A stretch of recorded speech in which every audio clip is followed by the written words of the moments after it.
Muy buenos días, amigos, que nos reciben cada domingo. Aquí de pie, firmemente convencido de que la vida no puede ser una vida tan dura. Y hay también que cogerla con mucha sonrisa, sobre todo estos días lluviosos, después de esta sequía, donde el parque se mantenía seco y la caminata era tan difícil. Damos gracias a Dios por la lluvia, aunque nos entristece lo que está pasando en el Bajo Yuna. Esa es la naturaleza. Nosotros aquí, en este programa, imploramos al Todopoderoso que esa gente puedan recuperarse lo más pronto posible y que nosotros podamos despegarnos de cosas que verdaderamente puedan servirle a ellos. No limpiar nuestros closets, y no botar sardinitas ya casi vencidas. Y como es palabra de vida y el Evangelio es como si lo acabaran de hacer, vamos a escuchar el Evangelio.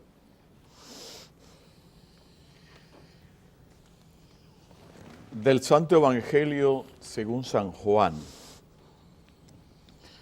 Al anochecer de aquel día, el primero de la semana, estaban los discípulos en una casa con las puertas cerradas por miedo a los judíos.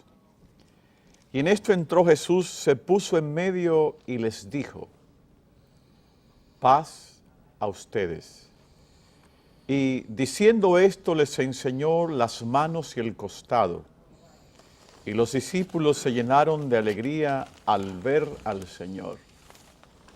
Jesús repitió: paz a ustedes. Como el Padre me ha enviado, así también les envío yo.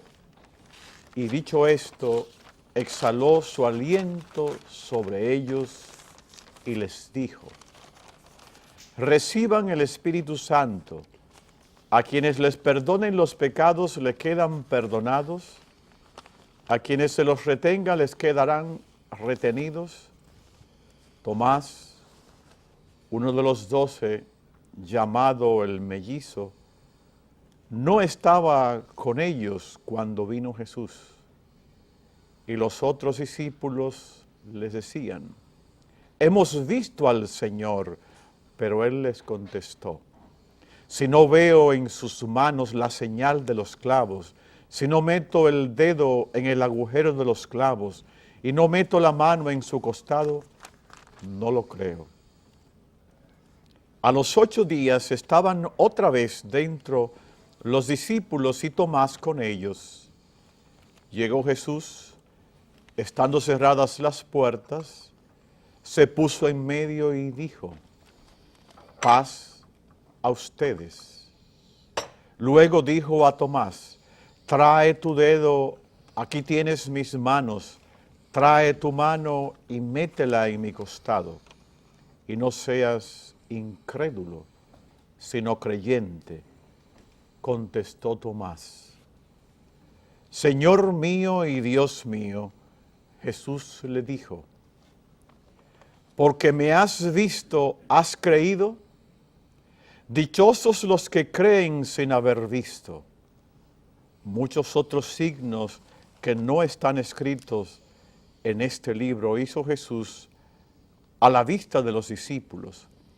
Estos se han escrito para que creáis que Jesús es el Mesías, el Hijo de Dios, y para que creyendo tengan vida en su nombre. Palabra del Señor. Gloria a ti, Señor Jesús. Vamos a escuchar una canción, ¿verdad? Para Sí, coger esta palabra para de orar Dios. 2 veces. Orar 2 veces con esta palabra de Dios que...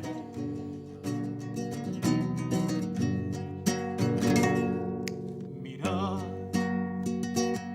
Jesús resucita hoy. Mira, la tumba está vacía, la muerte no tiene poder. De los hombres es Señor, de la vida Salvador. Mirad, Jesús resucita hoy. Mirad, vive a nuestro lado. El gozo vuelve al corazón. Proclamar por la fe que está vivo y somos libres porque Él resucita hoy. Y Él vive entre nosotros. Es Cristo el Señor. Aleluya, aleluya.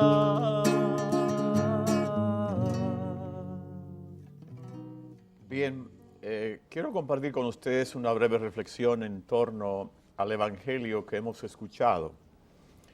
Hemos de partir con la afirmación y la seguridad de que estamos en Pascua.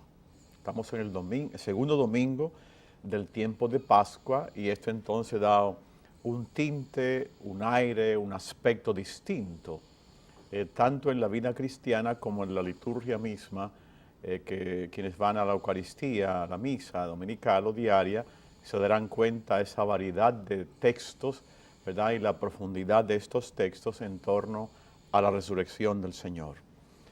Una cosa quiero afirmar al iniciar, que todos los evangelistas, incluso Juan, de quien hemos proclamado el Evangelio de hoy, les interesa indicar dos aspectos fundamentales sobre la resurrección de Jesús. El primero es que es Él en carne y hueso quien aparece. Una afirmación importante. Es decir, los evangelistas quieren dejar claro que no es un fantasma, que no es una imaginación, que no es una proyección, que no son paranoicos aquellos que están viendo a Jesús, sino que son hombres normales, ¿verdad? Y que Jesús se presenta a hombres normales. Entonces no es una creación mía de las personas, sino que Dios se presenta en carne y hueso, Jesús, a ellos. Por esa razón entonces se les puede tocar, a un fantasma no puede tocarle. Él puede comer, tampoco un fantasma puede comer. Muestra sus heridas, ¿verdad? Camina con ellos, se mueve con ellos, es decir, es Jesús en carne y hueso. Pero también se presenta con una condición nueva, diversa. Eso está la otra situación, la otra visión que debe quedar claro. Por tal motivo, se presenta de improviso, estando las puertas cerradas, y desaparece. Es decir, una condición nueva. Dos cosas importantes entonces. Jesús es Él de carne y hueso. Segundo, tiene una condición nueva que aparece y desaparece, ¿verdad? Aún estando las puertas cerradas. Partiendo entonces de esas dos afirmaciones, de esas dos seguridades, vamos a adentrarnos entonces al texto que hemos proclamado y que corresponde a la liturgia dominical de la Eucaristía de este día, de este domingo. La primera cosa es que los discípulos están en una habitación, en un cuarto. ¿Cuál es la condición emocional que tienen ellos? Están golpeados. Están en una situación dura, difícil. Están aterrados. La ejecución de Jesús, la muerte de Jesús, les ha llevado a vivir estos sentimientos. Se refugian entonces en una casa. Hay realmente en la comunidad una especie de vacío que nadie puede llenar. Imaginémonos cuando muere un pariente nuestro, el vacío interior que experimentamos, la ausencia de alguien que no logramos llenar con nada. Son los mismos sentimientos que experimentan los discípulos. Dentro de la casa están con las puertas cerradas, un elemento que subraya el Evangelio de hoy, las puertas cerradas. Es decir, es una comunidad sin misión, es una comunidad sin horizontes, es una comunidad encerrada en sí mismo. Es una comunidad que tiene una incapacidad para acoger. Entonces, son estas las características de este grupo, de esta comunidad, de esta iglesia naciente. Miren ustedes lo que genera el miedo. Genera falta de misión, falta de horizontes, cerrazón en sí mismo, incapacidad de acoger a otros. Así se encuentran los discípulos. Entonces, ¿cómo motorizar, cómo llevar este mensaje, esta misión, cómo hacer realidad el reino de Dios con una comunidad así? Tenía Jesús entonces que aparecérsele. Y decirle algo tan importante, tan impactante como repitió 4 veces el texto: paz a ustedes. Solamente una persona que tiene paz puede hacer lo que Jesús quería que los suyos hicieran en aquel momento. Nadie piensa, por ejemplo, ya en salir, esta comunidad aterrada, no piensan en salir por los caminos a anunciar el reino de Dios, a curar vidas. Con las puertas cerradas no es posible entonces acercarse al sufrimiento de las personas, de los seres humanos. No es posible ponerse en los zapatos de los demás. Y es por eso entonces que Jesús se les presenta a ellos y les invita y les saca ese miedo. ¿Cómo? Dándole su paz. Es decir, la paz de Jesús en nuestras vidas disipa nuestros miedos y nos dispone para la misión, para darnos al otro, para poner en los zapatos del otro, para descubrir los sufrimientos del otro y venir en su ayuda. En otro momento, entonces, dice también el texto del Evangelio que escuchamos, llenos de miedo a los judíos, sigo comentando esta parte del miedo, es una comunidad que está paralizada por el miedo, en actitud defensiva, en relación con un grupo social. Solo ven hostilidad, rechazo por todas partes. Con miedo no es posible amar al mundo como lo amaba Jesús, ni difundir en nadie aliento y esperanza. Entonces, no solamente es un miedo que tienen ellos, es un miedo objetivo. Tienen miedo a un grupo social que le está persiguiendo, que le quiere dañar, que le quiere destruir, que quieren que ellos corran la misma suerte que el maestro. Entonces, en esas circunstancias es que Jesús viene y le quiere cambiar, porque tienen que salir de allí. Entra entonces en la casa y se pone en medio de ellos. Ante esa realidad que hemos descrito de este grupo, Jesús se pone en medio de ellos. La pequeña comunidad entonces, teniendo a Jesús en el centro, en el medio, comienza a transformarse. Es Jesús que nos transforma. Cuando yo tengo miedo y Jesús entra a mi corazón, disipa mis miedos y yo me transformo en un ser distinto. Entonces del miedo pasan a la paz que les infunde Jesús. De la oscuridad de la noche pasan a la alegría de volver a verlo lleno de vida. De las puertas cerradas que tenían, van a pasar pronto entonces a la apertura de la misión. Miren qué pasos interesantes podemos ir descubriendo y descubrimos en este texto que hemos proclamado en este día. Entonces, la presencia de Jesús en medio de los discípulos disipa sus miedos, clarifica su misión y entonces desplaza y se sobrepone a ese grupo que se constituye en una amenaza para ellos. Eso lo hace la presencia de Jesús entre ellos. Jesús entonces conoce la fragilidad de los discípulos. Jesús sabía cuál era el problema de los discípulos perfectamente. Entonces por eso que le da la medicina adecuada para que su enfermedad pueda sanar. La enfermedad se llamaba miedo, terror. Estaban encerrados. Entonces Jesús conoce su fragilidad. Muchas veces le ha criticado primero su fe pequeña y vacilante. Además necesitan la fuerza de su espíritu para cumplir la misión, para hacer realidad el reino de Dios. Por eso hace con ellos un gesto especial. Aquí viene una cosa maravillosa de Jesús. Jesús es un hombre que usa mucho gesto en su predicación, porque Él quiere impactar en las personas. ¿Cuál es el gesto que hace? Dice que entonces exhala su aliento sobre ellos y les dice, reciban el Espíritu Santo. Jesús, un hombre, una mujer, una persona con miedo, que Jesús le exhala su aliento, comunicando el Espíritu Santo, entonces los convierte en una fuerza a disposición del reino que nadie ni nada puede detener. ¿No será quizás lo que nos hace falta a nosotros los cristianos hoy día?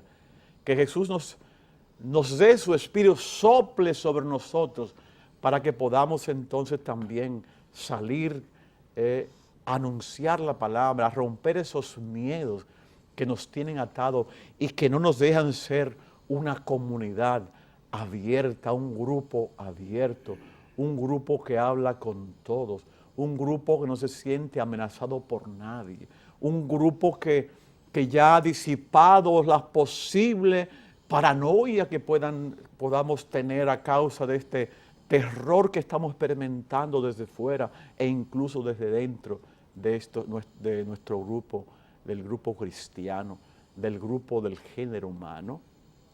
El Señor Jesús entra entonces en nuestra vida. Solo Jesús, entonces podemos decir con toda fuerza, salvará a la iglesia, salvará al mundo, salvará a la sociedad.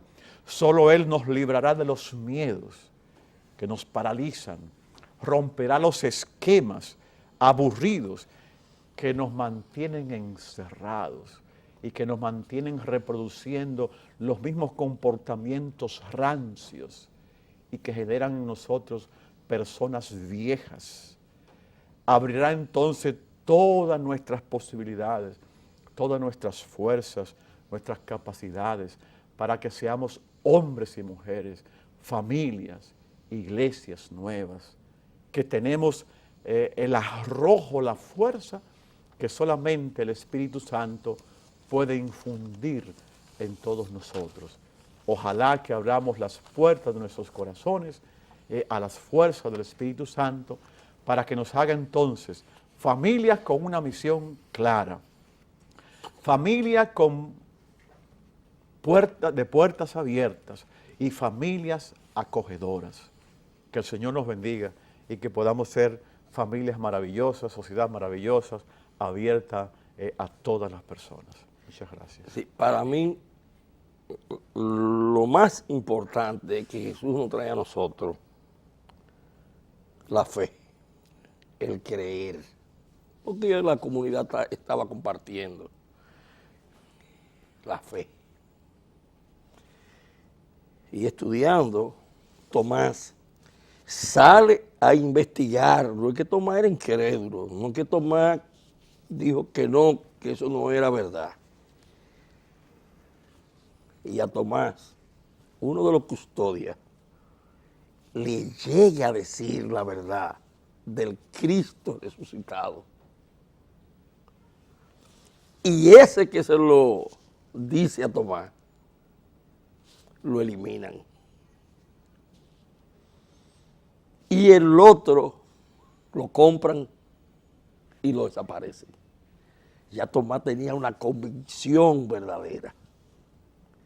Pero Tomás no se atrevía ni siquiera a decirlo, porque el maestro lo que nos trae es la fe. Y Jesús, a partir de ese momento, es que nos declara dichosos.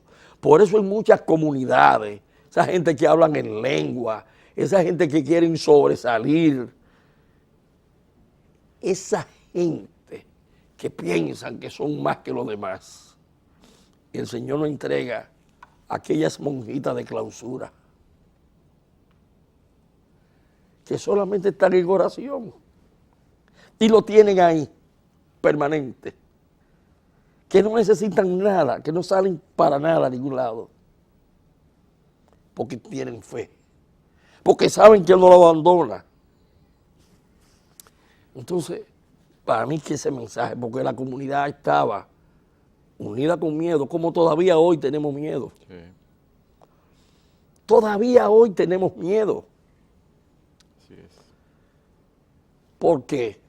Porque nos apartamos de la fe. Si siguieran con la fe, y la fe se sigue dando, todavía cuando camina por las aguas, mientras Pedro mantenía la fe, no tuvo problema.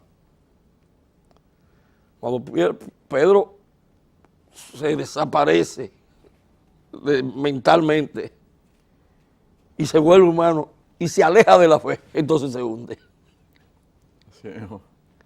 Mientras Jesús dormía, que el barco se estaba hundiendo, y Jesús dormía plácidamente. Pero ellos perdieron la fe.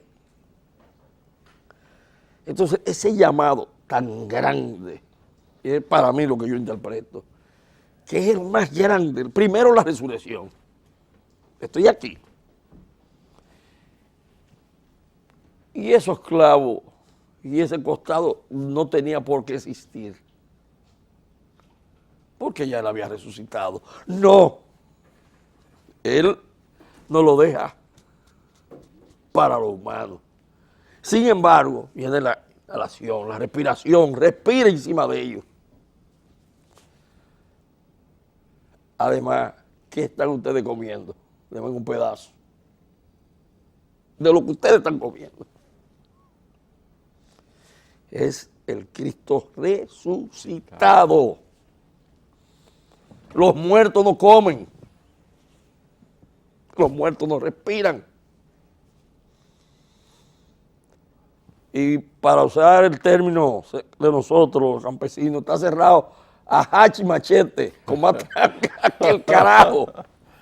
Y Jesús está con ellos. De manera que lo que nosotros tenemos que pedirnos al Señor es que no nos abandone la fe, que nos dé fe cada día y cultivar la fe.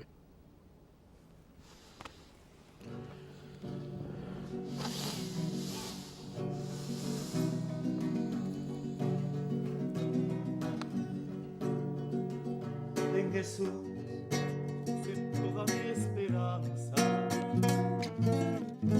Él se inclinó hacia mí y escuchó mi clamor. Y escuchó mi clamor. En Jesús yo puse toda mi esperanza. Y Él se inclinó hacia mí y escuchó mi clamor. Y escuchó mi clamor. Me sacó de la fosa fatal, del fango cenagoso, asentó mis pies sobre la roca y mis pasos consolidó. En Jesús puse toda mi esperanza.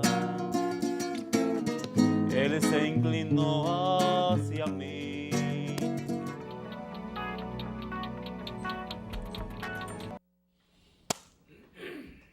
El Banco Popular a tu lado siempre presenta los minutos de Monseñor, siempre actualizado y siempre crítico, pero no de criticón. Así es. ¿Cuál es la diferencia entre el crítico y el criticón? Bueno, hay una grande diferencia, doctor. Sí. El crítico es una persona, ¿verdad?, que que ante una realidad es capaz de ver los pros, contra y tomar una postura, ¿verdad?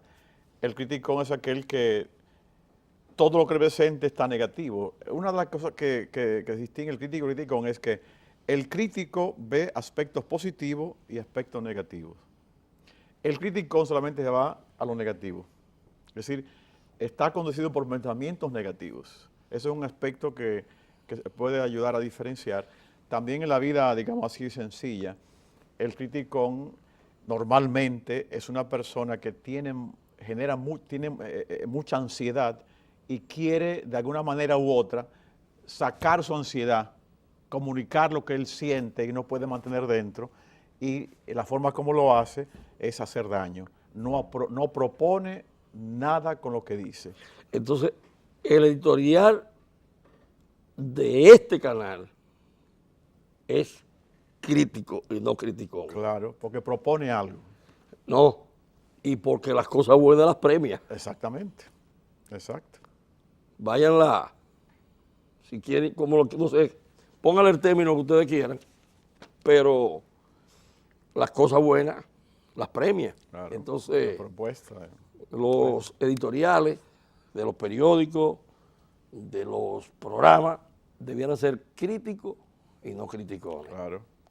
Ahora, de ahí a usted querer bajar las líneas, es distinta. Nosotros no somos quienes para bajar la línea a todo el mundo. Y traigo eso, hacer esa diferencia, ahora en los minutos de Monseñor, porque con el asunto de la marcha verde y del color verde y de la impunidad, yo pienso que todos debiéramos ser verdes. Y pienso que la impunidad debe desaparecer. Pero, ya lo hemos dicho otras veces, debe ser, como dijo John F. Kennedy, la política tiene que ser como las matemáticas, tiene que ser exacta y tiene que ser para todo. Yo no puedo ser verde de un lado y criticar y ser criticón a lo que quieran llamarle bocina, bocinero, sirena. Cada quien tiene su espacio. Y hay que respetar el derecho que tiene cada quien a defender lo que entiende que es su verdad o por lo que le pagan. Hay muchas de las cosas con las que yo no estoy de acuerdo y hay otras que sí. Yo me voy a morir diciendo que yo estoy de acuerdo con Punta Catalina. Yo creo que sí. Y es más, en el 2040 ya va a quedar pequeña. Si nosotros hubiésemos comenzado a tener proyección de Sauri y los tenis que se enganchaban, que Sauri decía que era porque tiraban los tenis y habían apagones, y el timbeque, hubiese sido otra. Y es más, nosotros debiéramos comenzar a trabajar desde ya a represar el agua. Entonces, que si el dinero es mucho, que si el dinero es poco, que si se lo cogieron, óyame, vale la pena la crítica, porque eso obliga a los que lo están construyendo,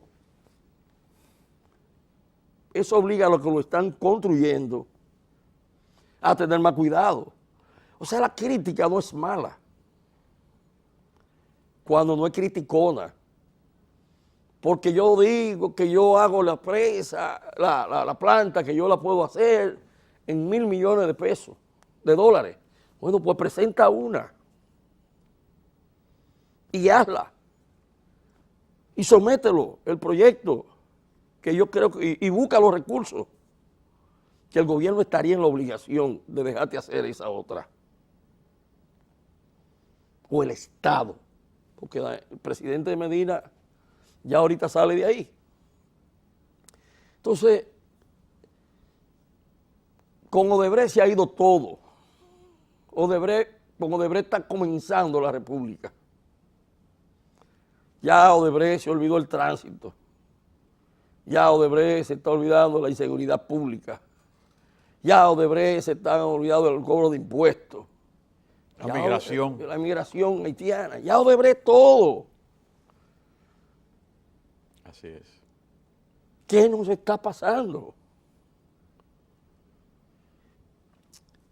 Y los que están en el movimiento verde están perdiendo tiempo, debieran tener un candidato ya, para que mañana no digan, porque se le está disminuyendo. No se está dando cuenta que se le está diluyendo con el tiempo, porque no se ponen de acuerdo.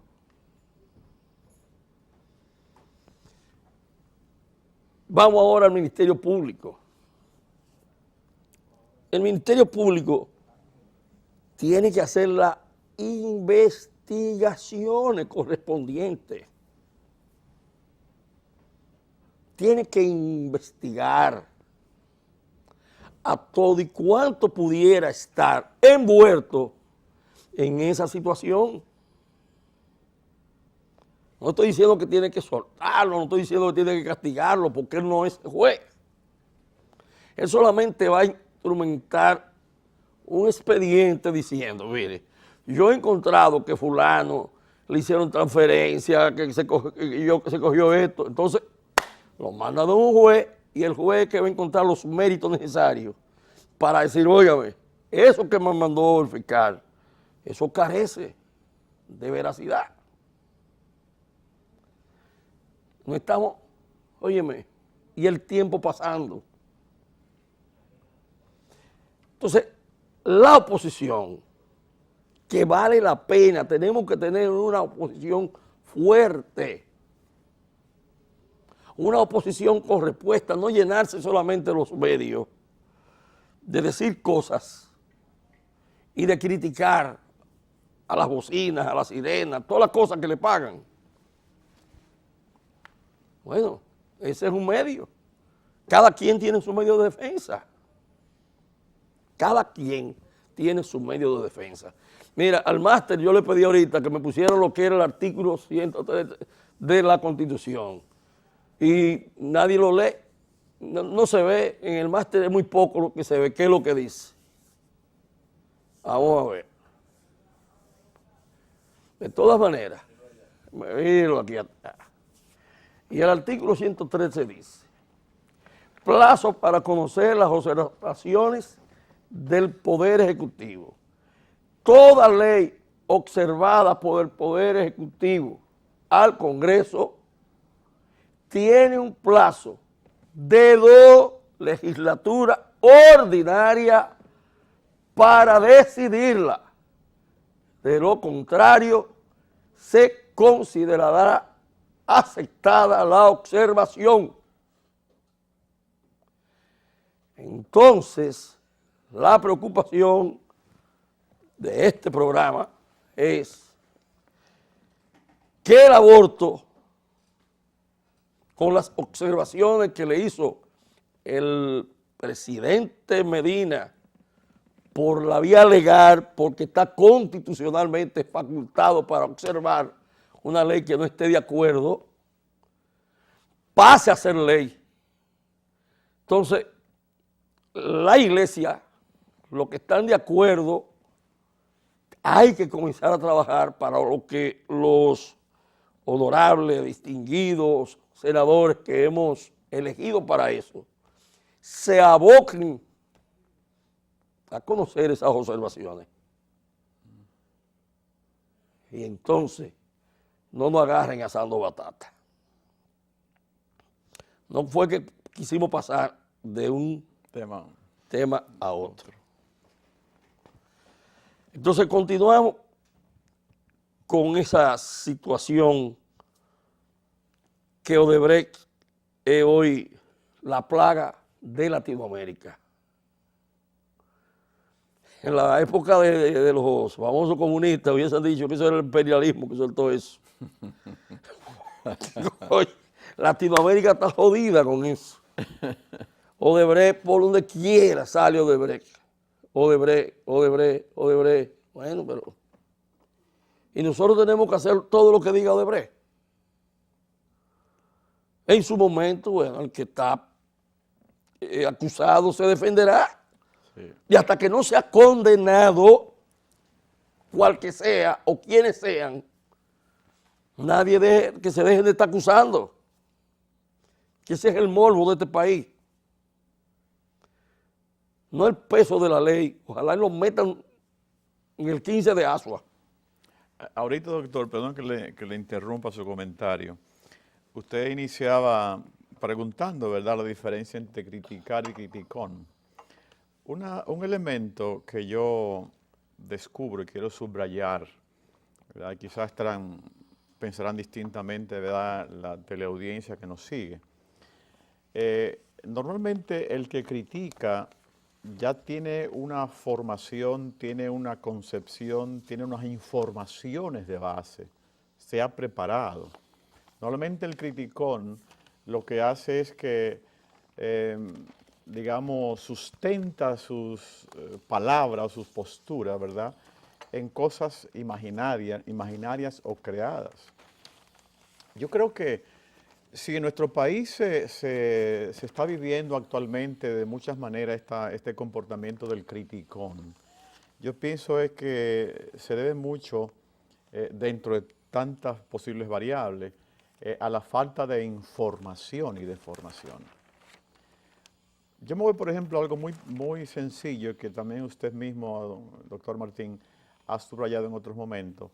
Es el conocimiento de nuestro ordenamiento jurídico, por ejemplo, la Constitución de la República. Yo pienso que es un documento, la Constitución de la República, que todo dominicano debe tener en casa. Es un documento donde usted entró, digamos, a la primaria en la escuela, yo tiene ese documento ahí entre sus libros. Porque hay que estarlo citando, buscando, investigando, subrayando, conocerlo para defenderlo. Lo que yo no conozco no lo defiendo ni tampoco lo amo. Entonces, he escuchado, por ejemplo, y en los titulares hoy salen en los periódicos, por ejemplo, uno de los periódicos que leo aquí, el PLD expulsará dirigentes críticos y a los corruptos. Es decir, ¿usted se imagina? Es un título que, es decir, para yo pertenecer al grupo, yo no puedo criticar el grupo. Y yo pienso que la crítica interna en un grupo social, en un grupo político, hay que aceptarla. Y yo siento que no solamente en este partido, PLD, también en otros han surgido líderes que han criticado situaciones, ¿verdad? Y hay que escucharles, porque son críticas que están fundamentadas muchas veces en la verdad, ¿verdad? Entonces, cuando no conocemos dónde están fundamentadas esas críticas, viene entonces la famosa, lo criticón. Y no, si yo siento que si yo pertenezco a un grupo social y veo cosas que no están bien hechas, debo decirlo. Entonces el grupo debe revisarse, que es lo que pienso que ha hecho el PLD, ¿verdad? Ahora, habría que ver si eso simplemente lo van a hacer para calmar la opinión pública o es simplemente para realmente dar el frente a un cáncer que tenemos que nos está comiendo. Y ojalá que ese reglamento que va a salir, que van a elaborar el Comité Central, ¿verdad?, del PLD, lo puedan poner a disposición de todo el mundo para que lo leamos, lo conozcamos. No sé si eso es permitido dentro de sus normas, pero yo siento que tenemos que conocer las cosas, las normas, el ordenamiento jurídico. ¿Para qué? Para evitar este comportamiento del criticón y para fundamentarnos en cosas bien dichas, en cosas bien sustentadas. Una cosa que a mí me da pena es cuando se está llevando adelante un caso jurídico y por tecnicismos jurídicos también se accidenta el proceso. Y que muchas veces yo leo entre líneas que son tecnicismos, son errores que se generan a propósito muchas veces. No sé si yo me extralimito en mis afirmaciones, pero veo cosas como tan del ABC del derecho. Y digo, ¿cómo es posible que a un hombre formado en el área del derecho se le haya escapado esta minucia? No sé, doctor, usted ayúdenos a entender esta parte, no sé. No, no es que se escapa. Lo que en derecho, mientras más tú alargas un proceso que le pueda convenir a tu cliente, es mejor. O sea que los procesos a veces no se pueden sancochar. Hay procesos que lo ideal, dependiendo de la parte que le conviene, se puede conocer en 2 audiencias. Y hay otro proceso que la otra parte lo que le conviene es que se alargue el proceso. Sin embargo, los tiempos de ahora no son los tiempos de antes, que un proceso podría durar 20 años, sobre todo lo penal. Y en la Suprema duraban ¿cómo se llama? El sueño eterno. Son chicanas, pero muchas veces se usan que el abogado se enfermó, otras veces el abogado renuncia a la defensa y el juez lo que hace es que ordena a un abogado de oficio la defensa de ese imputado, que está en su derecho a aceptarlo o no aceptarlo. Pero ¿qué hace el abogado de oficio? Dice, bueno, magistrado, yo no conozco este expediente. Usted tiene que darme tiempo. En eso, el imputado nombra a otro abogado. Ese otro abogado dice, bueno, yo necesito tiempo para estudiarlo. En otra audiencia dice, no, yo renuncio a ese abogado, yo voy a ser mi propio abogado. Entonces, están esos elementos jurídicos que la ley no es que lo permite, pero lo acepta. De hecho, no debieran ser, pero de derecho lo son. O sea que hay esa situación que se da. Y hay abogados que son abogados expertos en eso. En ese orden en otros casos le dicen óyeme, busca la forma, bebete 3, me dice, pastillas ahí que te caiga, que te baje la presión cuando tú tengas audiencia. Al médico. Y comienza a babear.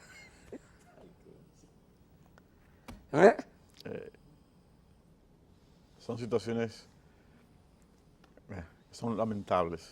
Bébete, qué sé yo, cuánto purgante y defécate allá. ¿Qué van a hacer contigo? Sí. O sea que hay 50,000. Sí. No, mire, magistrada, yo estoy llegando, pero el caso se me dañó. Mire, yo se lo voy a mandar por internet, se lo voy a mandar por WhatsApp para que usted vea que yo estoy quedado de verdad. Se aplaza la audiencia. Y por eso el hecho, justicia tardada, justicia denegada. Esa es una situación muy lamentable. Sobre ese tema que estaba desarrollando antes de su intervención, a mí siempre me ha cuestionado e interesado mucho. Yo veo que una institución seria, cuando hace una evaluación, por ejemplo, está llevando adelante un proyecto, una construcción, lo que sea, genera entonces 2 grupos de observadores internos y externos, que le llamamos para evaluar. Entonces veo que el gobierno, por ejemplo, tiene proyectos de obras millonarias, ¿verdad? Entonces, esos grupos de observadores generalmente son siempre internos del gobierno. Por ejemplo, Obras del Estado tiene observadores, aquellos que hacen la cubicación de cuánto el ingeniero está trabajando en la construcción. Entonces, le hacen la cubicación y le pagan eso que él ha trabajado. Ahora, yo me pregunto, muy bien, ¿no haría falta una institución que la hay en el país, pero no le dan la autoridad suficiente, ¿verdad?, que pueda también tener la potestad, el derecho de observar esas obras y a ver si esas obras han cumplido con los reglamentos instituidos, establecidos, a ver si tienen la suficiente calidad, si se terminó en el tiempo adecuado, si los profesionales que siguieron esa obra eran realmente profesionales? Es decir, ese control externo al gobierno, ese grupo que sería como la sociedad civil, ¿verdad? No, busque la militar. O no sé, lo que sea. Porque pero, sociedad civil, mire, Por- padre, espera. ¿Cuántos años tiene la catedral que fue hecha? oh, ¿Cuántos años tiene? eso fue, imagínense en el 500 y tanto. Pues esas construcciones están ahí. 112 por allá, no sé. Pero ahí están las construcciones de la catedral. Las construcciones de la Feria de la Paz. El problema somos nosotros. El problema es la generación de ahora. Porque el CODIA tiene toda la facultad para hacerlo.